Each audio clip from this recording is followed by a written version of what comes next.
Ang tanong niya, Kuya Ramil, good morning po, magtatanong lang po ako. Kasi po, may fruiting bag ako ng oyster mushroom. 100 pieces po yun. Ang dami ha.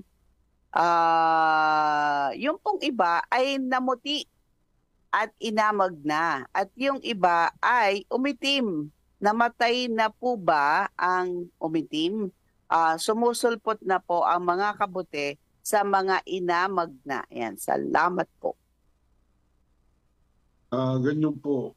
Yung po mga umiitim po, nawawala po yung hindi tumutuloy yung amag.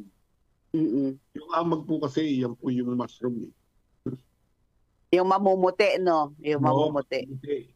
Ang ibig sabihin, kaya po kung kayo po ay pipili ng fruiting bag, ang piliin po ninyo, yung maputi po yung buo.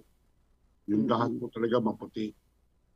Kung kalahati lang po maputi, medyo tagilid po kayo dyan. Okay. Mas maganda po yung puting-puti talaga. Okay. So, kaya may tumutubo na kabuti. So, meaning, buhay yon. Pero Ngayon, pag maitim, wala na yon, yan. tapo na Oh, yon. oh. Okay. So, ayan po, sir or ma'am EA, yun po, patay na po yung umitim.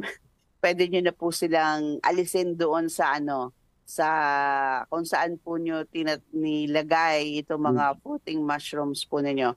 Medyo madami yun, 100 pieces na oyster mushroom. O yan naman madalas sa atin yung kulay puti yan, di ba? Yung oyster mushroom, malalaki. Okay. Ayan, thank you po.